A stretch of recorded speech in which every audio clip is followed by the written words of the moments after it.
नमस्कार, मैं हूं प्रशांत कुमार।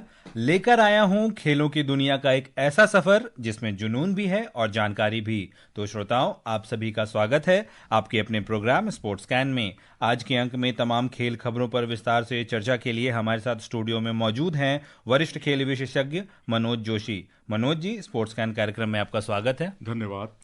आइए सबसे पहले नजर डालते हैं अब तक की स्पोर्ट्स हेडलाइंस पर। दक्षिण अफ्रीका के साथ कोलकाता में पहले क्रिकेट टेस्ट मैच के दूसरे दिन भारत की स्थिति मजबूत। दृष्टिबाधित महिला टी20 विश्व कप में भारत ने अमेरिका को हराकर सेमीफाइनल में जगह बनाई। विश्व निशानेबाजी चैंपियनशिप में ईशा सिंह ने महिलाओं की पिस्टल स्पर्धा में कांस्य पदक अपने नाम किया। और फिडे शतरंज विश्व कप में अर्जुन एरिगेसी ने क्वार्टर फाइनल में जगह बनाई।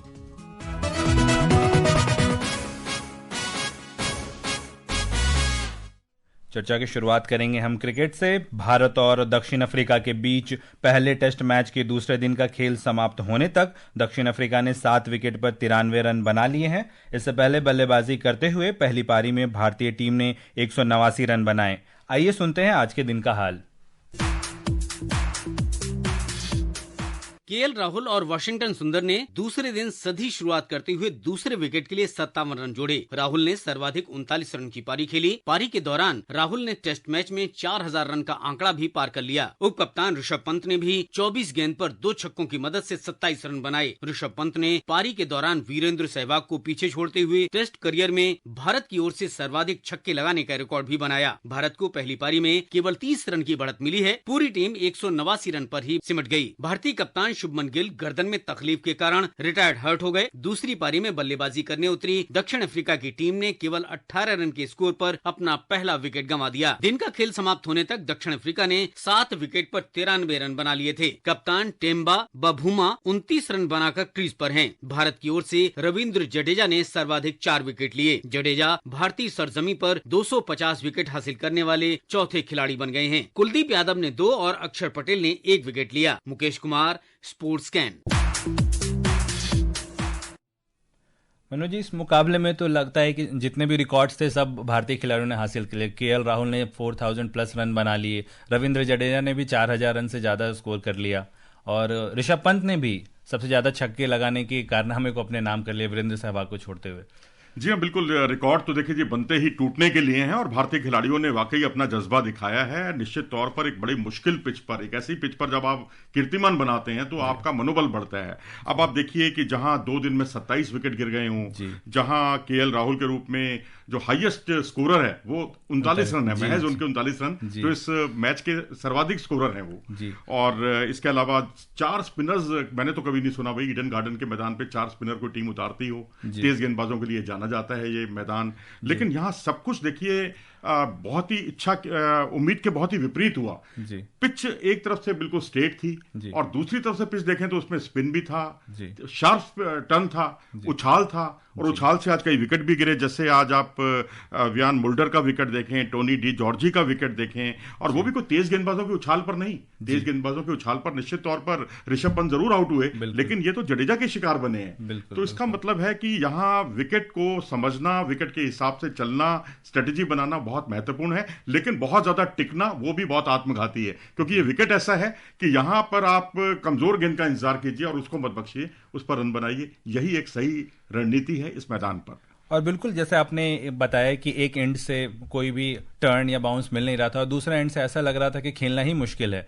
उसी तरीके से अनइवन बाउंस लगातार हमें देखने को मिला। पफ अप डस्ट बार बार वो उड़ रहा था, जिसके कारण बल्लेबाजों के माइंड में वो दुविधा हो रही थी कि कौन सी बॉल ऊपर जाएगी, कौन सी बॉल नीचे जाएगी। और ऐसे में जो प्रदर्शन केएल राहुल ने किया, इवन इस मैच में टेम्बा बभूमा उनके जो कप्तान है, महज वो अंक तालिका में या फिर टेबल में 29 रन ही दिखते हैं, लेकिन वो काफी कारगर हैं। बिल्कुल कमिटमेंट के साथ खेले हैं। आपने अपना जज्बा दिखाया है। बल्लेबाजों में जैसे केएल राहुल ने बल्लेबाजी की, या जैसे आपने अभी बबुआ का नाम लिया, ऐसे में रविंद्र जडेजा का नाम लेना चाहूंगा कि जडेजा ने जिस तरह से, जिस अंदाज में गेंदबाजी की, अमूमन देखा होगा आपने ये विकेट पर जो है ना रन बचाने की कोशिश करते हैं, लेकिन आज इनकी गेंदबाजी बिल्कुल अलग तरह की धारदार गेंदबाजी थी, जिसमें विकेट पर उन्होंने ज्यादा अटैक किया, विकेट चटकाने की उन्होंने कोशिश की, माइंडसेट उनका बिल्कुल बदला हुआ था।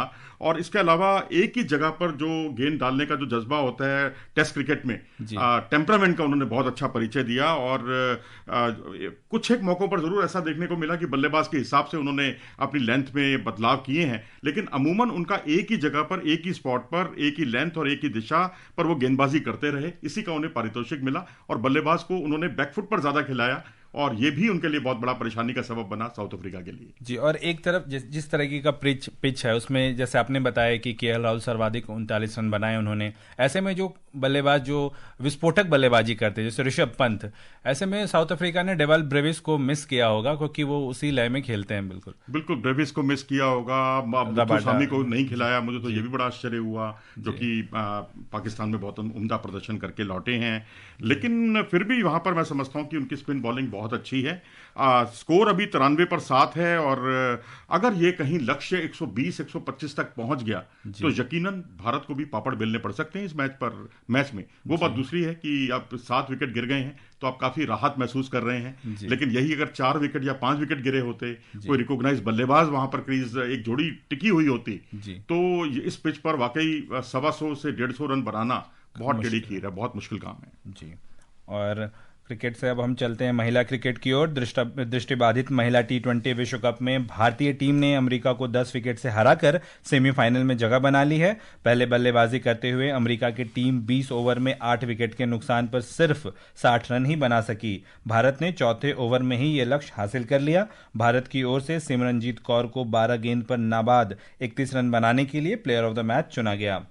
लगातार जबरदस्त प्रदर्शन रहा है और डोमिनेट करके खेला है खिलाड़ियों ने इस जी हाँ, बिल्कुल अच्छी बॉलिंग अगर आप करते हैं और उसके बाद शार्प फील्डिंग करते हैं, क्योंकि फील्डिंग तो किसी भी तरह के क्रिकेट में काफी मायने रखती है, क्योंकि उससे गेंदबाजों का मनोबल भी बढ़ता है उस फील्डिंग से। लेकिन अगर आप दृष्टिबाधित हैं और वहां पर आप शार्प फील्डिंग कर रहे हैं और जो पूरी तरह से, जो बीच में कुछ प्लेयर हैं जो पूरी तरह से जिन्हें दिखाई नहीं देता, वो अगर गिरकर बॉल की आवाज को सुनकर डाइव लगाते हैं तो उसके मजा कुछ और ही होता है। यहाँ कुछ ऐसा ही देखने को मिला है। अब रविवार को कोलंबो में पाकिस्तान से खेलना है और मजा आएगा उस मैच में भी। जी बिल्कुल। और उधर आईसीसी ने आज दुनिया भर में महिला क्रिकेट को बढ़ावा देने के लिए महिला इमर्जिंग नेशंस ट्रॉफी की शुरुआत की है। ये प्रतियोगिता बैंकॉक में 20 से 30 नवंबर तक आयोजित किया जाएगा। इसमें 8 टीमें हिस्सा ले रही हैं। और आज आईपीएल रिटेंशन का अंतिम दिन था। आगामी आईपीएल के लिए सभी फ्रेंचाइजियों ने रिटेंड खिलाड़ियों की सूची जारी कर दी है। चेन्नई सुपर किंग्स की ओर से ऋतुराज गायकवाड़ कप्तानी करेंगे। वहीं भारत के पूर्व कप्तान और दिग्गज खिलाड़ी महेंद्र सिंह धोनी भी आईपीएल खेलते हुए नजर आएंगे। सीएसके ने संजू सैमसन को टीम में शामिल किया। वहीं रविंद्र जडेजा और सैम करन राजस्थान रॉयल्स के लिए ट्रेड हुए। तो जो प्रशंसक है आईपीएल के, उनके लिए तो ये काफी बेहतरीन खबर है कि महेंद्र सिंह धोनी फिर से एक बार नजर आएंगे खेलते हुए। लेकिन एक बार शक जरूर ऐसा हुआ था जब संजू सैमसन को इन्होंने ट्रेड किया था, राजस्थान रॉयल्स से अपनी टीम में शामिल किया, जो कि विकेट कीपर बल्लेबाज हैं, और महेंद्र सिंह धोनी भी क्योंकि विकेट कीपिंग करते हैं, तब ऐसा जरूर लगा था एक क्षण कि शायद महेंद्र सिंह धोनी इस सीजन में ना खेलें, किसी और भूमिका में वो दिखाई दें। तो अब जाहिर सी बात है कि अब एक नए विकेट कीपर की तलाश शुरू हो गई है। हालांकि कुछ एक विकेट कीपर हैं, लेकिन संजू सैमसन जैसा तजुर्बा बाकी खिलाड़ियों के पास नहीं है, तो उनको टीम में शामिल करने के कुछ वाकई मायने हैं। ये दूरगामी योजना का हिस्सा है। आने वाले समय में बिल्कुल जिसे कहते हैं महेंद्र सिंह धोनी उनको तैयार करेंगे, संजू सैमसन को। और बाकी जो रिटेंशन में जो कुछ बड़े फैसले हुए हैं, जैसे आप सोच भी नहीं सकते थे कि लखनऊ सुपर जायंट्स कभी रवि बिश्नोई जैसे खिलाड़ी को बिल्कुल खारिज कर देगा और डेविड मिलर जैसे खिलाड़ी को जो है रिटेन नहीं किया जाएगा। इसी तरीके से पथिराना, चेन्नई सुपर किंग्स और पथिराना एक दूसरे के पर्याय बन गए थे। उनका जो स्लिंगिंग एक्शन हो, चाहे उनकी यॉर्कर कराने की क्षमता हो, उनको टीम में जो है रिटेन नहीं किया गया है। आंद्रे रसल की चलो बात समझ में आती है कि उनका परफॉर्मेंस ऐसा नहीं था कि केकेआर ने उनको नहीं रखा, लेकिन जोश इंग्लिश उनको जो है रिटेन नहीं किया गया पंजाब किंग्स की तरफ से। ये भी बड़ा चौंकाने वाला फैसला लगा। तो कुछ एक फैसले रहे हैं। मुझे लगता है कि या तो कुछ खिलाड़ी बहुत महंगे थे, उनसे पिंड छुड़ाने की कोशिश की गई, क्योंकि वेंकटेश अय्यर का कोई दोष नहीं था। पिछले से पिछले सीजन में कई मैच उन्होंने जिताए थे। पिछला सीजन हालांकि उतना अच्छा नहीं गया, लेकिन बहुत महंगा होना इनके खिलाफ गया। इसी तरीके से विदेशियों को रिलीज ज्यादा किया गया, उम्रदराज खिलाड़ियों से पीछा छुड़वाया गया, चाहे आंद्रे रसेल हो, फाफ डू प्लेसी हो, क्विंटन डिकॉक हो, इन सबको रिलीज कर दिया गया इस बार। जी, अब खिलाड़ी नए फ्रेंचाइजी के लिए खेलते हुए नजर आएंगे। क्रिकेट से चलते हैं निशानेबाजी की ओर। काहिरा में विश्व निशानेबाजी चैंपियनशिप में ईशा सिंह ने महिलाओं की 25 मीटर पिस्टल स्पर्धा में कांस्य पदक अपने नाम किया।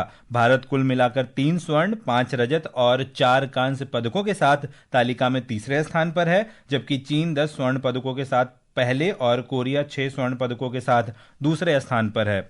मनु भाकर को तो प्रचलित है, सब लोग जानते ही, लेकिन ईशा सिंह ने लगातार अच्छा परफॉर्मेंस दिया है और इस चैंपियनशिप में भी उनका ये पहला पदक है व्यक्तिगत। देखिए 25 मीटर पिस्टल स्पर्धा जैसे मनु भाकर का आपने जिक्र किया, वो उनकी कोई पसंदीदा इवेंट है भी नहीं जी, लेकिन वो फाइनल में पहुंची, ये अपने आप में बड़ी बात थी। और ईशा का 5वां नंबर था, इनका 6ठा नंबर था फाइनल में पहुंचने के लिए। और फाइनल में पहुंचने के बाद जो है जब 7वीं सीरीज के बाद 23 अंक के साथ ये बराबरी पर थे, और उसके बाद जो है जो मनु भाकर ने जो एक मूलभूत गलती की, 2 गलतियां की, 2 शॉट्स के बाद वो बाहर हो गई। और ईशा जो है बिल्कुल चमकती रही, लगातार अच्छा प्रदर्शन करती रही, और आलम यह था कि चीन और कोरिया के बाद इन्हें तीसरा स्थान हासिल हुआ। जी, चलते हैं शतरंज की ओर। फिडे शतरंज विश्व कप प्रतियोगिता में भारत के ग्रैंड मास्टर अर्जुन एरिगेसी ने आज 2 बार के विश्व कप चैंपियन लेवोन ओरोनियोन को हराकर क्वार्टर फाइनल में जगह बनाई। पेंटाला हरिकृष्णा ने 5वें राउंड में जोस मार्टिनेज से दूसरा क्लासिकल मुकाबला भी ड्रॉ किया। टाई ब्रेकर के लिए मुकाबले कल खेले जाएंगे। सुनते हैं हमारे संवाददाता की एक report. Grand master Arjun Erigaisi FIDE शतरंज विश्व कप 2025 के क्वार्टर फाइनल में प्रवेश करने वाले पहले भारतीय और विश्व के दूसरे खिलाड़ी बन गए हैं। उन्होंने शनिवार को अरपोरा गोवा में 2 बार के पूर्व वर्ल्ड चैंपियन लेवोन ओरोनियन को काले मोहरों से हराकर यह उपलब्धि हासिल की। हरिकृष्णा, जो अर्जुन के अलावा वर्ल्ड कप के 5वें चरण में पहुंचने वाले एकमात्र भारतीय हैं, ने जॉस मार्टिनेज के साथ अपनी दूसरी क्लासिकल बाजी भी ड्रॉ की। कल उनके बीच पहली बाजी भी ड्रॉ रही थी। अब यह जोड़ी रविवार को टाई ब्रेक्स में आमने सामने होगी। Nikhil Upadhyay for sports camp from Panaji. Bharat के लिए महज अर्जुन एरिगेसी और पेंटाला हरिकृष्णा ही बचे हैं जिनसे उम्मीदें की जा सकती है इस टूर्नामेंट में। जी हाँ, बिल्कुल। पी हरिकृष्णा जो कि काफी हद तक भारतीय परिदृश्य से बाहर हो गए थे, शादी हुई, उसके बाद ये पराग्वे में रहने लग गए, और उसके बाद आप उतरते हैं अंतर्राष्ट्रीय प्रतियोगिता में और अपना पुराने परफॉर्मेंस को दोहराते हैं। अपने आप में काबिले तारीफ है, क्योंकि ये एक ऐसा खिलाड़ी है जो 11 चेस ओलंपियाड में भारतीय दल का जो है प्रतिनिधित्व कर चुके हैं, तो ये एक उनके लिए बहुत अच्छा है। बाकी एरिगेसी तो आज की एक नई सनसनी है ही। जी,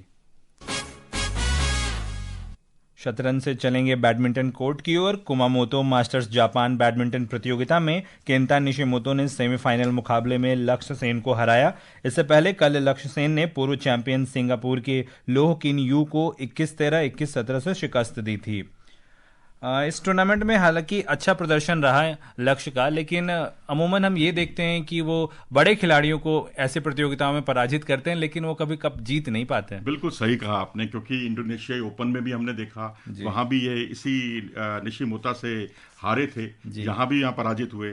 लेकिन वहीं अगर आप अन्य खिलाड़ियों की बात करेंगे, अन्य टूर्नामेंटों की अगर बात करेंगे, तो वहां पर इन्होंने क्रिस्टी हो, जोनाथन क्रिस्टी हो, उनको ओलंपिक में भी हराया था, यहाँ भी हराया इस टूर्नामेंट में। यानी हारने से पहले एक बड़ा धमाका ये जरूर करते हैं। जी, उधर कुश्ती में भारतीय कुश्ती महासंघ ने आज ओलंपिक पदक विजेता अमन सहरावत और जूनियर पहलवान नेहा सांगवान पर जारी निलंबन को हटा लिया है। इन दोनों पहलवानों को इस वर्ष की शुरुआत में एक प्रमुख अंतर्राष्ट्रीय चैंपियनशिप में ज्यादा वजन के कारण प्रतिबंधित कर दिया गया था। अमन सहरावत ने पहले भी पेरिस 2024 ओलंपिक में पुरुषों की 57 किलोग्राम फ्री स्टाइल कुश्ती में कांस्य पदक जीता था। जी हाँ, बिल्कुल ठीक कहा आपने, क्योंकि अमन सहरावत जो है वर्ल्ड चैंपियनशिप जो जगरेब में हुई थी क्रोएशिया के शहर में, वहां पर इनका वजन बढ़ गया था। इसी तरह से नेहा सांगवान की बात करें तो उनका अंडर 20 की जो वर्ल्ड चैंपियनशिप थी, जो बुल्गारिया में आयोजित की गई थी, वहां इनका वजन बढ़ गया था, उससे काफी परेशानी हुई। लेकिन अब अच्छी बात यह है कि एशियाई खेलों से पहले अमन सहरावत जो है पूरी तरह तैयार हैं, और ये एक ऐसा खिलाड़ी है जिसने ओलंपिक में मेडल जीतने के बाद 2 अलग अलग प्रतियोगिताओं में गोल्ड मेडल जीते हैं, जगरेब ओपन ग्रां प्री में भी और तुर्की में यासर डोगू अंतर्राष्ट्रीय टूर्नामेंट में भी गोल्ड मेडल जीता है, जो उनके कंसिस्टेंसी को दिखाता है। जी, और जाते जाते श्रोताओं आपको बता दें, FIH पुरुष जूनियर विश्व कप 2025 में टीम की कमान रोहित संभालेंगे। यह प्रतियोगिता 28 नवंबर से 10 दिसंबर तक चेन्नई और मदुरई में खेला जाएगा। और श्रोताओं, अब समय हो चला है आपसे विदा लेने का। कल फिर मिलेंगे कुछ और ताज़ा खेल खबरों के साथ। मनोज जी, आप हमारे स्टूडियो में आए और तमाम खेल खबरों पर हमारे साथ चर्चा की, इसके लिए आपका धन्यवाद। धन्यवाद। और श्रोताओं, इसी के साथ स्पोर्ट्स कैन की पूरी टीम को अनुमति दीजिए। नमस्कार।